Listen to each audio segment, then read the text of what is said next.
ব্যক্তি থেকে পরিবার, সমাজ থেকে রাষ্ট্র, দেশ থেকে বিশ্ব, সবকিছুর চালিকাই রাজনীতি। তাই রাজনীতি 10 দিক নিয়ে রাজকাহন। সাথে আছি নাজনীন মুন্নি, নিবেদন করছে জিপিএইচ ইস্পাত। ভারত বর্জনের রেশ কাটতে না কাটতেই রাজনীতিতে আবারও ভারত ইস্যু। এবার মাঠ সরগরম ভারতকে ট্রানজিট দেয়া নিয়ে। সম্প্রতি ভারত সফরে গিয়ে প্রধানমন্ত্রী শেখ হাসিনা দিল্লির সাথে 10টি সমঝোতা স্মারক সই করে এসেছেন। এর মধ্যে একটি হচ্ছে রেল ট্রানজিট সুবিধা প্রদান। বর্তমানে বাংলাদেশ ভারত 5টি রুটে ট্রেন চলে, এর মধ্যে 3টি যাত্রীবাহী ইন্টারচেঞ্জ, বাকি 2টো পণ্যবাহী। সমঝোতা স্মারক অনুযায়ী রাজশাহী কলকাতা রুটে আরেকটি ট্রেন চালু হবে। ভারতের পক্ষ থেকে জানানো হয়েছে পরীক্ষামূলকভাবে চলতি জুলাই মাসের শেষ সপ্তাহে বাংলাদেশের ভেতর দিয়ে ভারতে রেল চালানো হতে পারে। মাঠের বিরোধী দল বিএনপির অভিযোগ করছেন, এই সুবিধা দেওয়ার ফলে বাংলাদেশের সার্বভৌমত্ব ও নিরাপত্তা বিঘ্ন ঘটবে। দলটির মতে ট্রানজিট সুবিধা প্রদান করায় শুধু ভারত একতরফাভাবে লাভবান হবে। তবে এইসব অভিযোগ অস্বীকার করে সরকারের মন্ত্রীরা বলছেন, শুধু ভারতের ট্রেন বাংলাদেশ দিয়ে যাবে না, বাংলাদেশের ট্রেনও ভারতের মধ্য দিয়ে নেপাল এবং ভুটান যাবে। এছাড়া নেপাল এবং ভুটানের ট্রেন ভারতের ভেতর দিয়ে বাংলাদেশে এসে মোংলা বা চট্টগ্রাম বন্দর ব্যবহার করবে। আর এতে বাংলাদেশের বন্দর লাভজনক হবে। আন্তর্দেশীয় এই যোগাযোগ বাংলাদেশে কি আসলেও তার লাভ আদায় করতে পারবে, নাকি ভারতের সাথে নানা অমীমাংসিত ইস্যুর সাথে আরেকটি যোগ হবে? এইসব নিয়ে আলোচনায় আজ রাজকাহন স্টুডিওতে আছেন সাবেক পররাষ্ট্র প্রতিমন্ত্রী শাহরিয়ার আলম এমপি, আছেন রেলপথ মন্ত্রণালয়ের সচিব ডক্টর মোহাম্মদ হুমায়ুন কবির এবং আমাদের সাথে আছেন সাবেক রাষ্ট্রদূত এম হুমায়ুন কবির।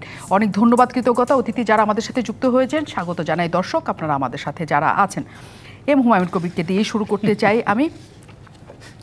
আপনার সাথেই অবশ্যই আপনার কাছ থেকে প্রথমে আমরা জেনে নিই যে পরিস্থিতি আসলে তৈরি হয়েছে। আমরা আগেও এক দফা কথা বলেছিলাম, আজকে অনেকখানি স্পষ্ট করেছেন তথ্যমন্ত্রী বিশেষ করে, যে আসলে সমঝোতা স্মারকে কী আছে। কারণ অনেকের সাথে অস্পষ্টতা ছিল, শুধু একটা লাইন ছিল ট্রানজিট দেওয়া হচ্ছে।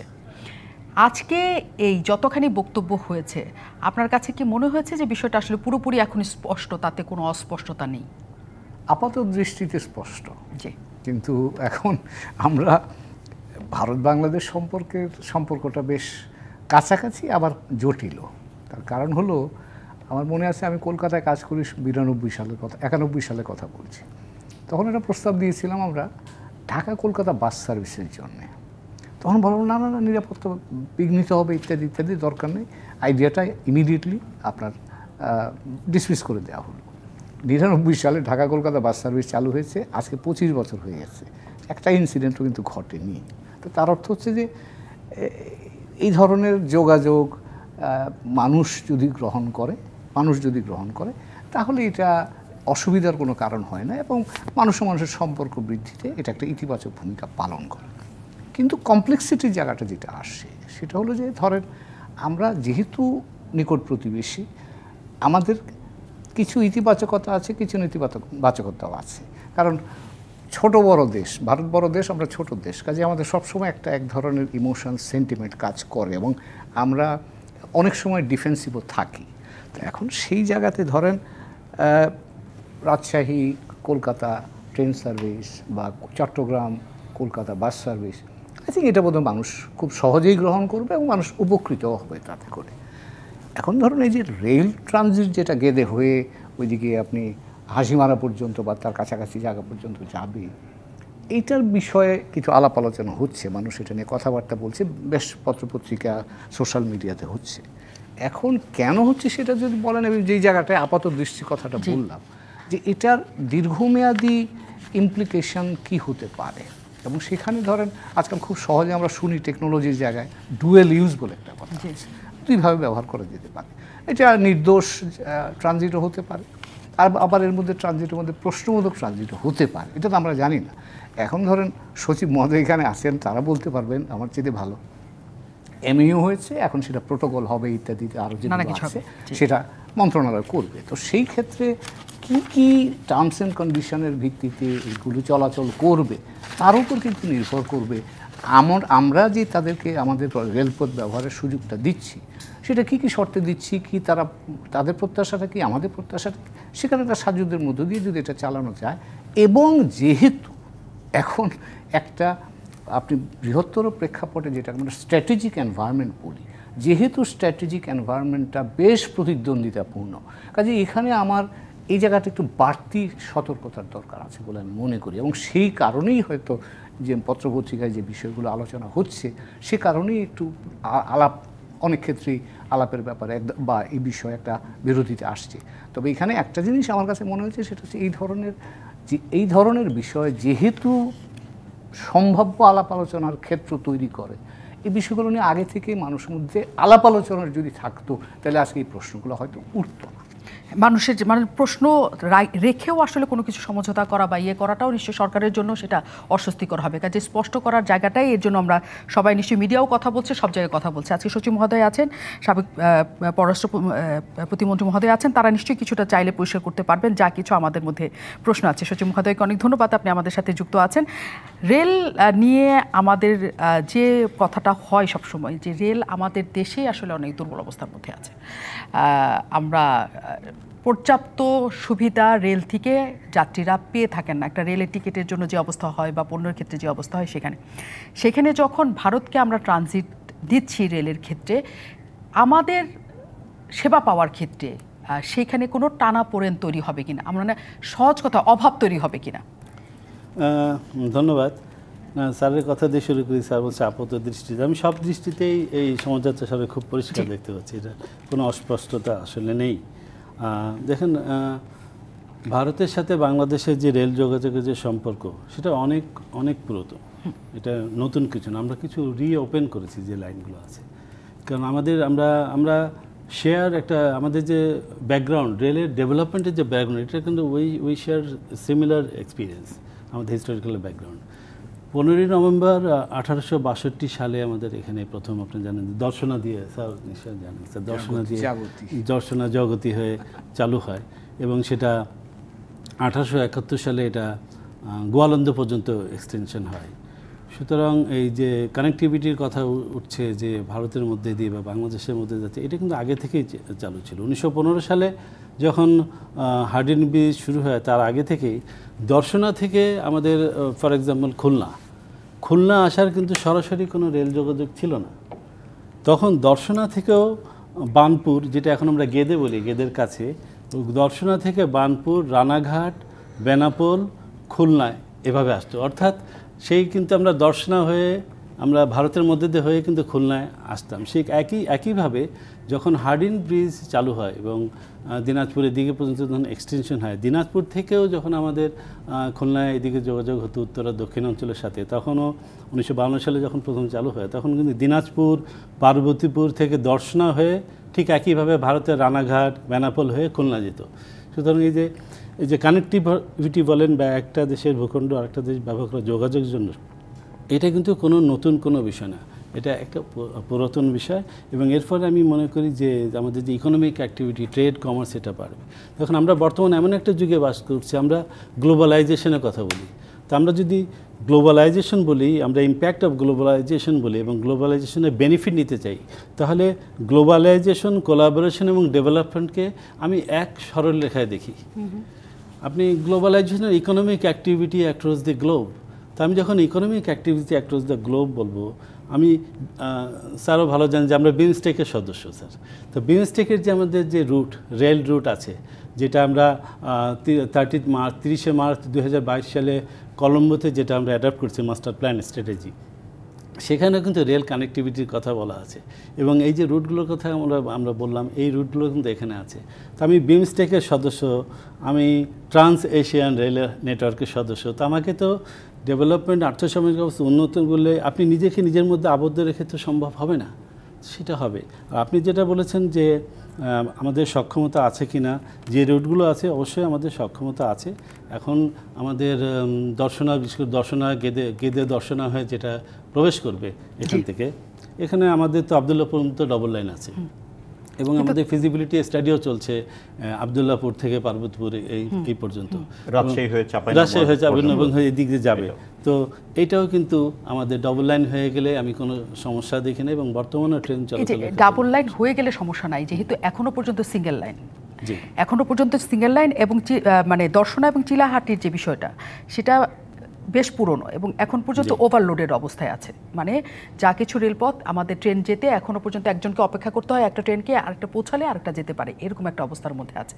যখন এই ট্রেনটা আমাদের লাইনটা আমাদের ব্যবহার করা শুরু করবে নতুন করে, আমি এই প্রশ্নটাই করেছি, সেটা আমাদের ট্রেন চলাচলে কতখানি প্রতিবন্ধকতা তৈরি করবে।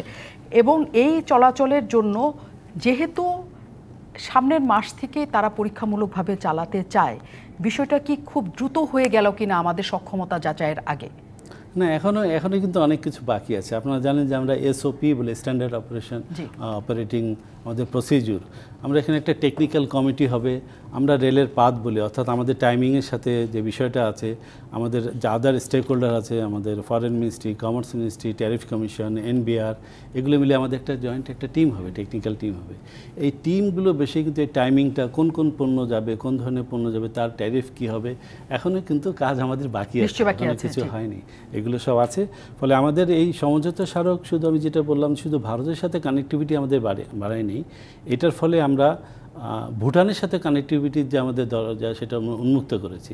ভুটানের সবচেয়ে কাছাকাছি যে ইন্ডিয়ান যে বর্ডার স্টেশন হাসিমারা, সেই হাসিমারা পর্যন্ত আমরা এবার আমরা এক্সেস আমরা পেয়েছি। একসাথে কি সেটা সম্ভব? মানে ভারত যখন আমাদের এখান দিয়ে শুরু করবে তখনই কি আমরা হাসিমারা পর্যন্ত যেতে পারবো, এরকম একটা অবস্থা তৈরি হচ্ছে? যে হচ্ছে, যদি আমাদের রেলের প্রথম কাজ হলো আমরা কানেক্টিভিটি প্রস্তুত করে দেবো। আমাদের যারা ট্রেড কাউন্সিল, আমাদের ব্যবসায়ী যারা আছে দুই দেশের ব্যবসায়ী, তারা তারা যেতে পারবে, এটা ওপেন থাকবে। আমরা সেই সুযোগ এবার সৃষ্টি হয়েছে যে আমরা নেপালের সাথেও কানেক্টিভিটি পাবো, আমরা ভুটানের সাথেও কানেক্টিভিটি পাবো। আপনি ট্যারিফের কথা বলছিলেন, সেটাও আমি একসাথে নিশ্চয়ই জানতে চাই, যেহেতু আপনারা বলছেন যে সেটা আমাদের জন্য সক্ষমতার জায়গা, আপনারা বিবেচনা করে সেটা চালু করবেন। অনেক কিছু এখনও পর্যন্ত বাকি আছে। তারপর আমরা আরেকটু পরিষ্কার হওয়ার জন্য শাহরিয়ারের কাছে আসি। মাননীয় প্রতিমন্ত্রী ছিলেন সাবেক এবং এখন সাংসদ।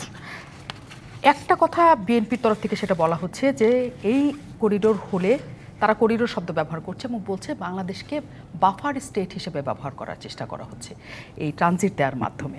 এবং তাদের আরেকটা শঙ্কার জায়গা হচ্ছে, যখন আমরা এক ধরনের কূটনৈতিক খুবই দোদুল্যমান অবস্থায় আছি, চীনের ক্ষেত্রে উল্লেখ করেছেন তারা, চীন, ভারত এবং আমাদের ক্ষেত্রে, এটা আমাদের মধ্যে রাজনীতিতে একটা বড় ধরনের ঝুঁকি তৈরি করবে। এই দুইটা প্রশ্নের উত্তর আগে আমি আপনার কাছে প্রথমে চাই। বাফার স্টেট আসলে বাংলাদেশ হবে কিনা এবং এই ঝুঁকি। ধন্যবাদ আপনাকে।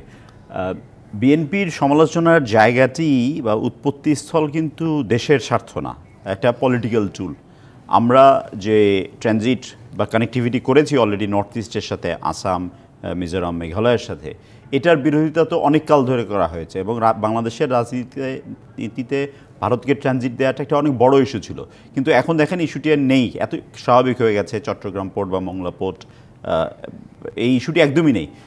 বর্তমানে কোনো রাজনৈতিক ইস্যু নেই। তারা এই সফরটি ব্যর্থ বা কাজে দেওয়া হয়নি বা দেশ বিক্রি করে দেওয়া হলো, এটা standard operating procedure for BNP.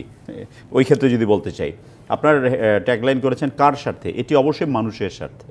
ওদিকে 140 কোটি মানুষ, আমাদের 17 কোটি মানুষ, এবং ভারতের মতো একটি দেশ বাংলাদেশের নিকটতম বা বৃহত্তম প্রতিবেশী হওয়ার কারণে বাংলাদেশে যে বেনিফিটগুলি হয়েছে, বিশেষ করে গত 15 বছরে, আপনি যদি জনসংখ্যার দিক থেকে হিসেব করেন, প্রায় 16 লক্ষ বাংলাদেশি প্রতি বছর ভারতে যাচ্ছে চিকিৎসার জন্য, ট্যুরিজমের জন্য, শিক্ষার জন্য। রপ্তানির জন্য কাঁচামাল আমরা যে আমদানি করি তার অর্ধেক আসে ভারত থেকে, অর্ধেক আসে চীন থেকে, অন্যান্য কান্ট্রি থেকে আসে, বাট ভেরি লার্জ স্কেল, প্রায় $10 বিলিয়ন। ধরেন এটি যদি বাদ দিয়ে দেন আমাদের অর্থনীতি থেকে, কর্মকাণ্ড থেকে, তাহলে বাংলাদেশটি কোথায়? এই 15 লক্ষ মানুষ চিকিৎসার জন্য হোক, কনভিনিয়েন্সের জন্য হোক, অন্যান্য যে কোনো কারণে হোক, পড়ালেখার কারণে হোক, এগুলি যদি আমাদের অর্থনৈতিক কর্মকাণ্ড থেকে বের করে দেন, তাহলে অর্থনীতিটা অনেক সংকুচিত হয়ে যাচ্ছে। আমরা অবশ্যই বিশ্বাস করি যে মাননীয় প্রধানমন্ত্রী ভেরি প্র্যাগমেটিক ডিসিশনগুলি বাংলাদেশকে অনেক বড় স্বপ্ন দেখাতে যাচ্ছে। এই যে ভারতের ট্রেন বাংলাদেশের ভেতর দিয়ে ধরলাম আসাম গেল বা ভুটানের পাদদেশ পর্যন্ত, নেপাল পর্যন্ত গেল, বিমস্টেকে তো আমরা সব একেবারে প্ল্যান করা আছে। এই যে এক্সারসাইজটা হলো, এই exercise will give us confidence and experience. তাহলে যখন মায়ানমারে শান্তি প্রতিষ্ঠিত হবে, একসময় তো হবে, সারা জীবন তো একটা স্টেট ফেল্ড স্টেট থাকতে পারে না। কক্সবাজারের রেল লাইন থেকে, সেখান থেকে ট্রেনটি কিন্তু মিয়ানমার হয়ে, থাইল্যান্ড হয়ে, সিঙ্গাপুর, ইন্দোনেশিয়া, মালয়েশিয়া পর্যন্ত যেতে পারবে। তো আমাদের তো একটা যাত্রা শুরু করতে হবে। আজকে থেকে কিছুদিন আগে এই যে বাস সার্ভিসের কথা যখন বলা হয়েছিল, অনেক সংখ্যার কথা বলা হয়েছিল। ট্রেন যখন চালু হয়েছে, অ্যাডিশনাল ট্রেনের দাবি, এখন যদি প্রতিদিন আরও 10টি ট্রেন দেয়া হয়, সেটাও কিন্তু ওই যে আপনি যে কমপ্লেনটি করলেন সচিব মহোদয়কে যে টিকিট পাওয়া যাবে না, তো একটা চাহিদা কিন্তু আছে, এবং এই জনগণের চাহিদার দৃষ্টি এবং ব্যবসায়ীদের চাহিদার দৃষ্টিকোণ থেকে কিন্তু এই কাজটি করা। এবং খুব ইন্টারেস্টিং জিনিস হলো যে এটা কিন্তু MOU, কিন্তু এখানেও কিন্তু প্রাথমিক পর্যায়ে যে সতর্কতাগুলি নেওয়া দরকার আমরা কিন্তু জয়েন্টলি নিয়েছি। অফকোর্স এটা পাবলিক ডকুমেন্ট না, লিমিটেড মানুষের কাছে আছে, কিন্তু আমার কাছেও অ্যাক্সেস ছিল, আমি আজকে আসার আগে দেখে নিয়েছি। সেখানে রেড ট্রাফিক, এই যে প্রথমে কয়েকদিন বলা হলো এখান থেকে ভারত একসময় যুদ্ধ বাঁধালে এর ভেতর দিয়ে আর্মস অ্যামুনিশন যাবে, পরিষ্কার বলা আছে রেড ট্রাফিক, মানে এই ধরনের আর্সেনাল অ্যামুনিশন কখনো ট্রান্সপোর্ট করা হবে না এর ভেতর দিয়ে। আবার এটাও বলা আছে সেখানে একটি জায়গায় যে মানে এটা কি আসলে সম্ভব হবে? ভারতের ট্রেন যখন আমাদের দেশের ভিতর দিয়ে যাবে তখন যদি তারা আর্মস বা অ্যামুনিশন যে কোনো কিছুই তারা বহন করে, আমাদের পক্ষে সম্ভব হবে সেই ট্রেন থামিয়ে প্রতিবার চেক করা যে কিভাবে যাচ্ছে কিভাবে যাচ্ছে থাকবে। এই যে বলছি MOU-তে আরেকটি ইফেক্টিভ খুবই ইম্পর্টেন্ট একটা ক্লজ আছে, অলরেডি বলা আছে ইকুইটেবল, ইফেক্টিভ অ্যান্ড রিলায়েবল। আপনার প্রশ্নের উত্তরে রিলায়েবল শব্দটা ব্যবহার করা হবে। ইকুইটেবল মানে ভারত বাংলাদেশ সমানভাবে, এবং বলা আছে সম্ভবত যে কমিটিটা ফর্ম হবে, যেটা এখনো হয়নি, তারা 6 মাসে অন্তত একবার বসবেন। এখানে কোনো অত তাড়াহুড়ো নেই যে তাড়াহুড়ো করে আমাদের দাবিগুলি পাশ কাটিয়ে আমাদেরকে তো অ্যালাউ করতে হবে, সাইন করতে হবে। তো সেখানে বলা আছে যে 6 মাসে অন্তত একবার কমিটিটি বসবে, তাহলে এবং ট্রায়াল হতে পারে সেটা যে কোনো সময়। সেই ট্রায়ালটি তো আমাদেরকে সত্যিকার অর্থে যে কাজগুলি, যে প্রশ্নগুলি টেকনিক্যাল লেভেলও আছে দুই পক্ষেরই, মানে এখানে বসে যে আলোচনা হচ্ছে, ভারতে বসে এই পলিটিক্যাল আলোচনাটা হচ্ছে না, এটা নিয়ে প্রোপাগান্ডা হচ্ছে না, সেখানে আলোচনাটা হবে হয়তো বা মোর কনস্ট্রাকটিভ হচ্ছে আমাদের চেয়ে বেশি। এবং একটি কথা বলে রাখি, আমি আজকে 2012 সালের দিকে নেপালে একজন প্রাক্তন প্রধানমন্ত্রীকে সাথে করে মোংলা গিয়েছিলাম। উনি দেখতে চেয়েছিলেন মোংলা পোর্টটা কি, এটা কি আদৌ আছে কি না, কারণ যখন বাংলাদেশ এবং ভারতের সাথে তারা আলাপ করছেন মোংলা পোর্ট ব্যবহার করে তারা ট্রেনে করে কার্গো নিয়ে যেতে চান, এবং এটা কিন্তু অলরেডি হচ্ছে। আমরা কিন্তু ইতিমধ্যে ওখানে প্রায় মাঝে মাঝেই হয়, সার যায় বাংলাদেশের বর্ডারে গিয়ে শেষে ওটা ট্রেনটি থামে, তারপর ট্রাকে করে সেটা নেপালে নিয়ে যাওয়া হচ্ছে। এবং ইটস পুরোপুরি বোথ ওয়েজ, যে বাংলাদেশে বুক চিরে, ভারতেরও কিন্তু বুক চিরে আমরা নিয়ে যাবো। কিন্তু সেই বুক চিরে নেওয়ার ব্যাপারে কেন বাংলাদেশের মানুষটা নিয়ে আপনি বলছিলেন যে মানুষের স্বার্থে আমরা এটা করছি, এবং ভারতের 140 কোটি জনগণ যতখানি সুবিধা পাবে, আমাদের দেশের মানুষের সংখ্যার জায়গা বা সেই প্রশ্ন হয়তো বিরোধী দলরা তুলে দিয়েছে তাদের হাতে, যে আমাদের দেশের মানুষরা আসলে কি সুবিধা সেখানে পাবে। কারণ তারা তো ভারত যে ট্রেনটা নিয়ে যাবে, তারা না সেই ট্রেনের যাত্রী হতে পারবে, না সেই ট্রেনে করে তারা অন্য জায়গায় যেতে পারবে, না তাদের কোনো সুবিধাই এই ট্রেনটি আসবে। তাহলে বাংলাদেশের মানুষের সুবিধাটা কি? না, ট্রান্সপোর্টস আমরা এর বিনিময়ে কি পাচ্ছি? নেপাল এবং ভুটানের কানেক্টিভিটি। আমরা ভারত বেনিফিটসটা নিল, তার বাম থেকে তারা ডানে যাবে, মানে ওয়েস্ট থ্রু ইস্ট যাবে। আমরা যাচ্ছি দুটো দেশের সাথে। অর্থনীতির আকার নিয়ে প্রশ্ন, শোনেন, সমালোচনা করতে চাইলে অনেক দৃষ্টিকোণ থেকে করা যায়। ভুটানে গিয়ে কি করব, ভুটানে কি করব মানে ভুটানও তো একটা ডেস্টিনেশন, ভুটানের মানুষও বাংলাদেশে আসবে, সেখানে ট্যারিফ হবে, রেভিনিউ আর্নিং হবে। Nepal is a very fast growing economy, কিন্তু আপনি যদি একটু খেয়াল করে দেখেন, এবং এক্স্যাক্টলি, এবং এই যে কত দ্রুত যে কাজগুলি হয়েছে, বিদ্যুৎ সরবরাহের কাজটি প্রায় শুরু হওয়ার পথে, তো এই কাজগুলির মধ্যে দিয়ে তো এই দুটো দেশকে আরও কাছে আসতে হবে। তার মানে এইখানে আমরা জিনিস আপাতত স্পষ্ট যে ভারত আমাদের ভিতর দিয়ে চলাচল শুরু যখন করবে, আমাদের সেই দ্বার উন্মুক্ত হয়েছে যে ভারতের ভিতর দিয়ে আমরা নেপাল এবং ভুটানে যেতে পারবো। এটা সমঝোতা স্মারকে স্পষ্ট আছে, আপনারা দুজনই বলছেন। এবং এটি নিয়ে একটা জায়গা যে মাননীয় প্রধানমন্ত্রী আসার পর এই যে বড় একটা তর্ক তৈরি হলো, এবং এখনো পর্যন্ত সরকারের তরফ থেকে, আপনাদের তরফ থেকে বলা হচ্ছে যে সমঝোতা স্মারকের অনেক কিছুই না বুঝে বিরোধিতার বড় কথা বলছে। সমঝোতা স্মারক সবার জন্য কি উন্মুক্ত? না, এটা তাহলে কিভাবে পড়বে তারা, বা কিভাবে অন্যরা পড়বে? না, এটা তো আন্তর্জাতিক একটা রীতি যে এগুলি, এই ডকুমেন্টগুলি স্টেট টু স্টেট যখন এগ্রিমেন্ট হয়, it's not open for public. কারণ হলো এখানে থার্ড কান্ট্রি। আপনি একটা প্রশ্ন আসলেন, চীনের প্রশ্ন আসলেন, আমরা তো একসময় চীনের সাথে রেল যোগাযোগ করতে পারি, মিয়ানমার থেকে করে নিয়ে, এমনকি ভারতকেও আমরা অ্যাপ্রোচ করতে পারি।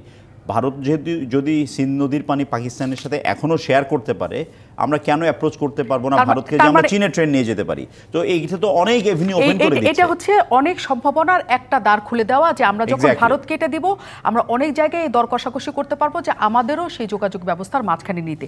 কিন্তু যেহেতু আমাদের মধ্যে, আমাদের দেশের মানুষের মধ্যে সবসময় অনেক সন্দেহ কাজ করে, আমরা শেষ পর্যন্ত পারবো কিনা। অবশ্য অনেক কারণও আছে, কারণ তিস্তা চুক্তি, গঙ্গা চুক্তি থেকে শুরু করে আমাদের সীমান্তে যেটা হত্যার নানা কিছু নিয়ে আমাদের শঙ্কার জায়গা অমীমাংসিত, সেটি এখনো মীমাংসিত হয়নি বলেই হয়তো সেই শঙ্কা। কাজে এগুলোই আসলে অমীমাংসিত থাকবে কিনা আমরা বরং বিরতির পর তা ফিরি। অনেক ধন্যবাদ দর্শক আমাদের সাথে যুক্ত হওয়ার জন্য। আমরা আলোচনায় আবারও ফিরে আসলাম। আমাদের সাথে সম্মানিত অতিথিরা আছেন। বাংলাদেশ রেল ট্রানজিট কার স্বার্থে সেই আলোচনাতে আমরা আছি। আমাদের সাথে সচিব মহোদয় আছেন রেল মন্ত্রণালয়ে ডক্টর মোহাম্মদ হুমায়ুন কবির। সচিব মহোদয়, আপনার কাছে আমি শুরুতে আসতে চাই, কারণ আমরা জানতে চাই আসলে যে ভারত বলছে, মানে টাইমস অফ ইন্ডিয়া বলছে তাদের এক প্রতিবেদনে যে 14টি রুটে তারা বাংলাদেশ দিয়ে রেল সংযোগটা স্থাপন করবে এবং বাংলাদেশের যে অবকাঠামোগত জায়গাটা আছে সেটা আসলে করতে পারবে কিনা বাংলাদেশ, এটা আমার প্রথম প্রশ্ন। দ্বিতীয় প্রশ্ন হচ্ছে এই রেল লাইনগুলো এটা কারা তৈরি করবে, আমরা নাকি ভারত? যদি ভারত তৈরি করে বা আমরা তৈরি করি, ঋণ কে দিবে, টাকা কে দিবে? আমি একটা বিষয় পরিষ্কার করতে চাই যে যেটা একটা স্টাডির কথা বলা হচ্ছে, ওখানে স্টাডি হয়েছে, এই সংক্রান্ত আমাদের কাছে কিন্তু ফর্মাল বা ইনফর্মাল কোনো প্রস্তাব নাই। এই সংক্রান্ত কোনো আলোচনাও আমাদের আনুষ্ঠানিক বা অনানুষ্ঠানিক শুরু হয়নি। তবে আমাদের যে মাস্টার প্ল্যান আছে, আমাদের বাংলাদেশ রেলের নিজস্ব যে মাস্টার প্ল্যান আছে, সেই মাস্টার প্ল্যানে কিন্তু আমাদের এখানে সব ডাবল লাইনের অপশান রাখা হয়েছে এবং আমাদের যেটা বললাম যে আমাদের বিভিন্ন ফিজিবিলিটি স্টাডিও আছে। তো ভবিষ্যতে যদি এগুলো করতে হয় তাহলে এটা আলোচনা সাপেক্ষে বলা যাবে। যেটা বললাম, এটা মাত্র একটা সম্ভাবনার দ্বার উন্মোচন করলো দুই দেশের মধ্যে। শুধু দুই দেশের মধ্যে যোগাযোগ না, আমাদের যেমন ভারতের যেমন বাংলাদেশের হয়ে তাদের আরেক অঞ্চলে যাওয়ার সুযোগ সৃষ্টি হয়েছে, ঠিক একইভাবে আমাদের ভারতের রেল রুট ব্যবহার করে নেপাল এবং ভুটানের সাথেও আমাদের প্যাসেঞ্জার এবং মালামাল পরিবহন দুটোরই কিন্তু দারুণ মুক্ত হয়েছে। সেটা কবে নাগাদ শুরু হতে পারে? এটা এক্স্যাক্টলি আসলে বলা যাবে না। যেটা আমরা বললাম যে এটা একটা সময় সাপেক্ষ ব্যাপার। এটা আমাদের কিছু স্টেক হোল্ডার আছে, আমাদের একটা কমিটি হবে এবং বলা আছে বছরের অন্তত 2বার এই কমিটি বসবে এবং তার আমরা এসওপি বলি, আমাদের যে টেকনিক্যাল টার্ম স্ট্যান্ডার্ড অপারেটিং যে প্রসিডিউর তারা ঠিক করবে। সুতরাং এটা একটু সময় লাগবে। তার মানে রেল লাইন কোথা দিয়ে কেমন করে বসবে বা কারা টাকা দিবে, অবকাঠামোগত এগুলো এখনো পর্যন্ত সঠিকভাবে আলোচনাতে আসেনি।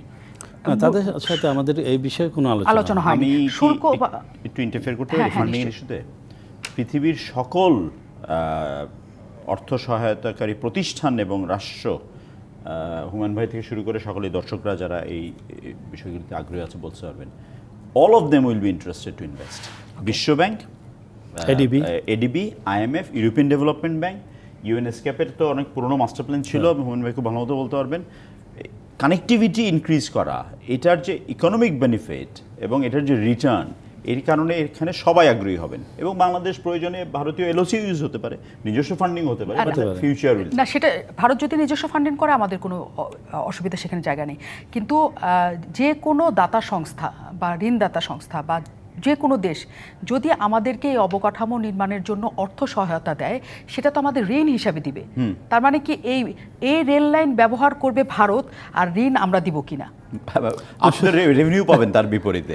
So think about it's a commercial project. ঋণ নিয়ে কারখানা করছেন আপনি, তারপরে আয় করে পণ্য বিক্রি করে সেটা ঋণ পরিশোধ করে প্রফিট করবেন আপনি।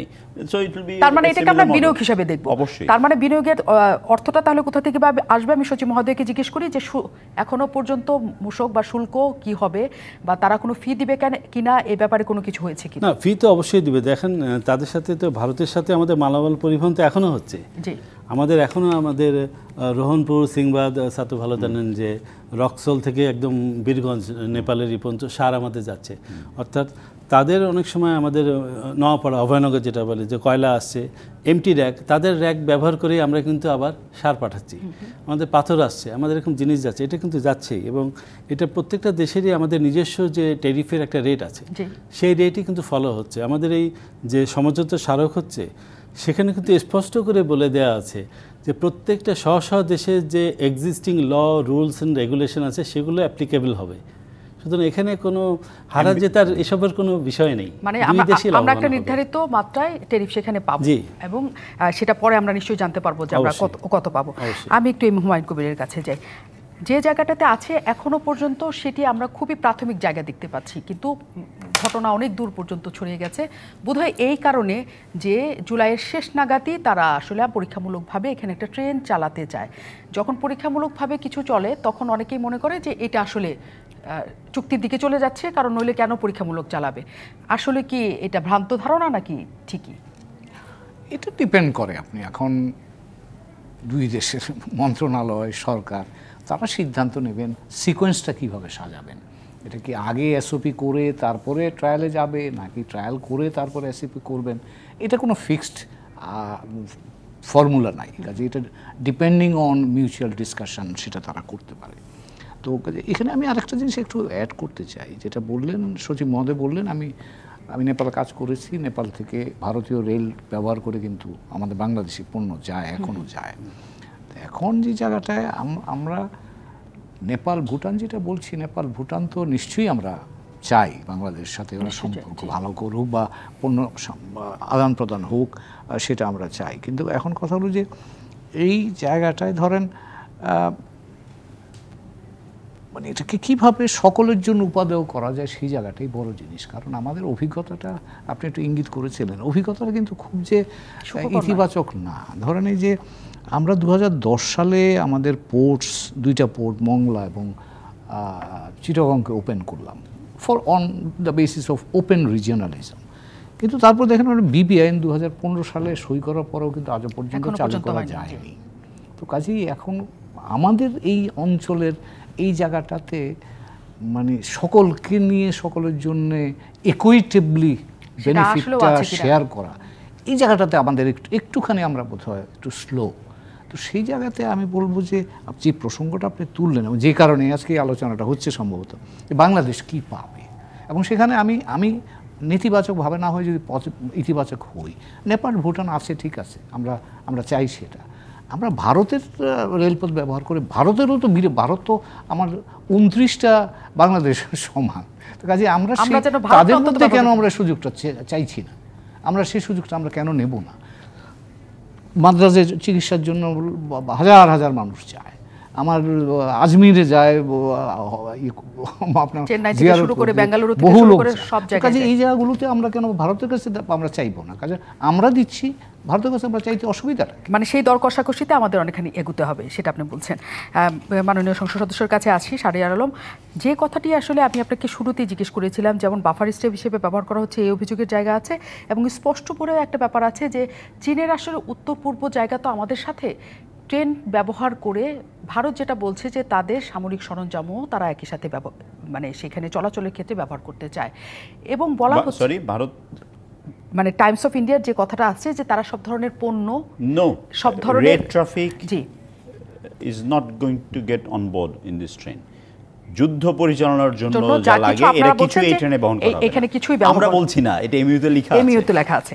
আচ্ছা, যদি কিন্তু চীনের সাথে আমাদের যে পরিস্থিতি এখন চলছে এবং ভারতের সাথে আমাদের যে পরিস্থিতি চলছে, চীনের উত্তর পূর্ব অংশ যেহেতু একটা আমাদের সাথে সংযুক্ত জায়গা, বলা হচ্ছে যে আমার রাষ্ট্র ব্যবহার করে চীনের বিরুদ্ধে একটা অবস্থানে ভারত যাবে কিনা, এবং সেইখানে বাংলাদেশ ভূ রাজনৈতিকভাবে ভারত পক্ষীয় হয়ে চীনের বিরুদ্ধে কাজ করছে এমন কোনো অবস্থান তৈরি হবে কিনা?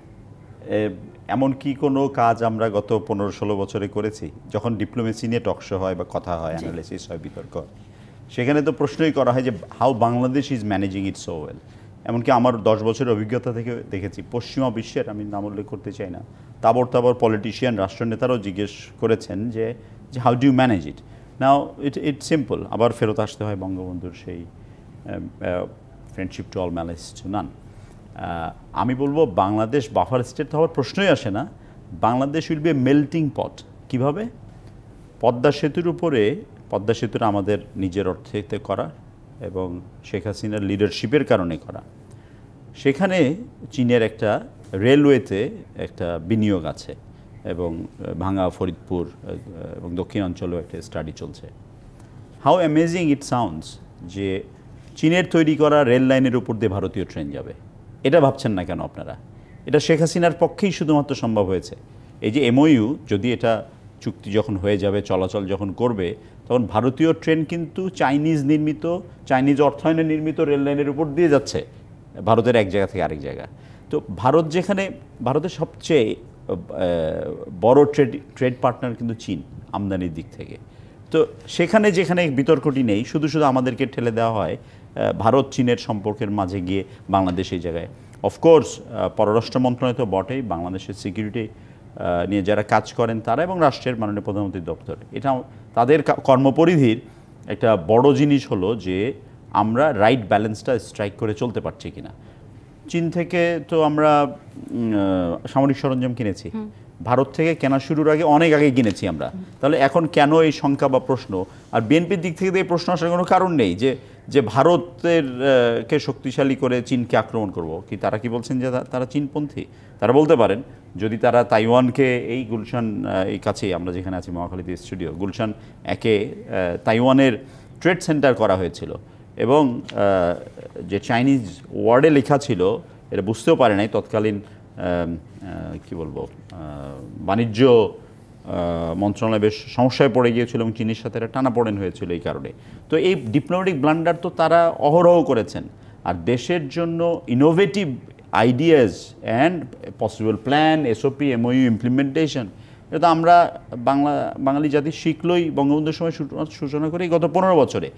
এই যে আইডিয়াটা, এই যে ট্রেন যেতে পারে এক জায়গা থেকে আরেক জায়গায়, আরেক দেশ থেকে আরেক দেশ, আজকে থেকে 20 বছর আগে যদি কেউ বলতো যে আপনার বাড়ির বিদ্যুৎটা কিন্তু ভারত থেকে আসবে, আপনি তাকে পাগল বলে বাসা থেকে বের করে দিতেন।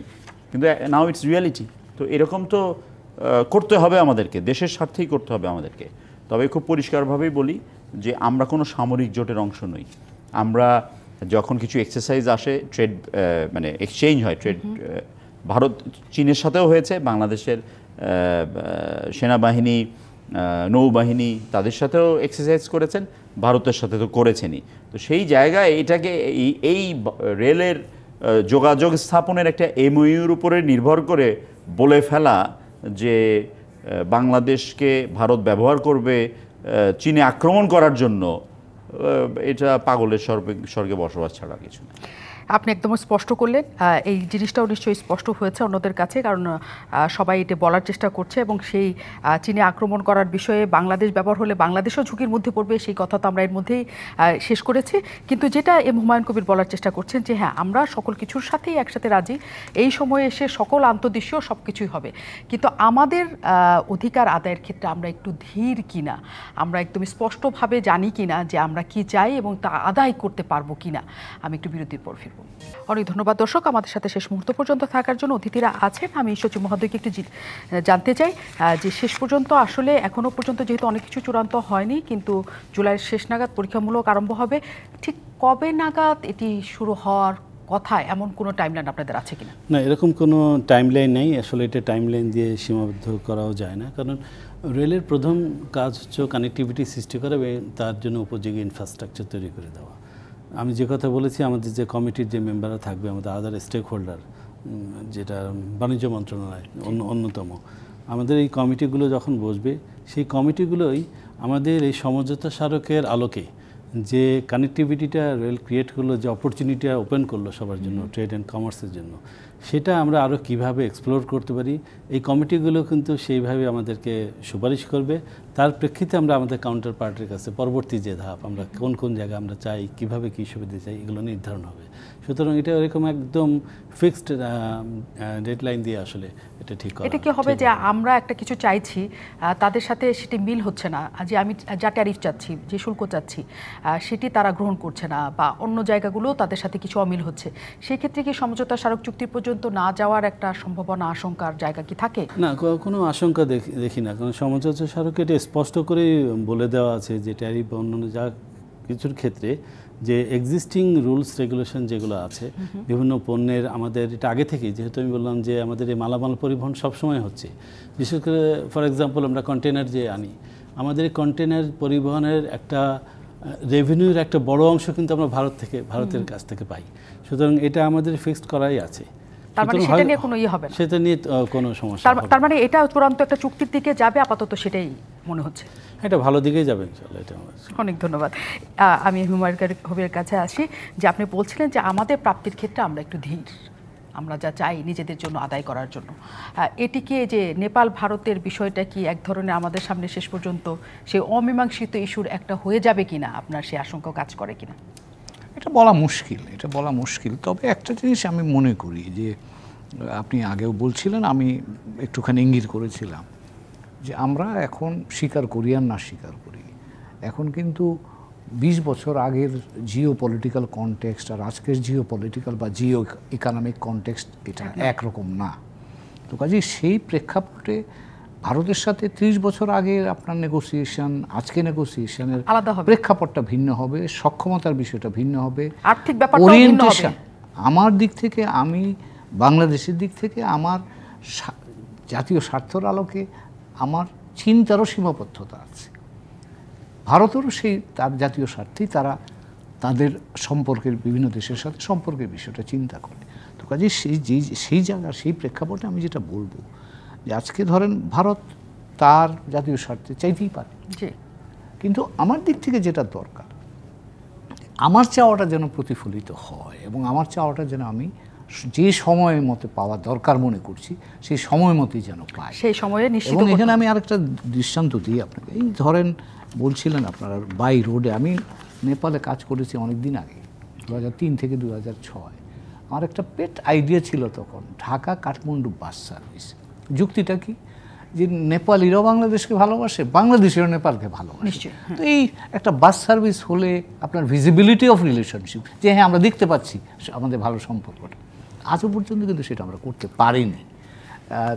তো কাজেই আমার কথা হচ্ছে যে এই জায়গাটাতে কেন পারেনি, বিষয়টা কিন্তু খুব এমন না যে দুই দিকের উদ্যোগের অভাব আছে, কিন্তু এখানে সহযোগিতার জায়গাটা আমরা সেই সহযোগিতা এবং অন্য দেশের ইচ্ছা শক্তির জায়গাটাও এবং কমিটমেন্টের জায়গাটাও একই সাথে আছে। এবং সেই জায়গাতেই আমার কুশলী, আমার কূটনীতিক তাদের স্বার্থে তারা তাদের কূটনীতি পরিচালনা করবে, আমাদের সাথে এবং তার একটা সমন্বয়। আমি মাননীয় সংসদ সদস্যের কাছে জানতে চাই যে এই যে অমীমাংসিত, এই যে পানি নিয়ে এত কিছু হয়ে যাচ্ছে এবং অনেকগুলি তো আছে আমাদের অমীমাংসিত, আমরা কি বিশ্বাস করতে পারি কিনা যে নেপাল ভুটান আমাদের যাত্রা পথ দিবে ভারত?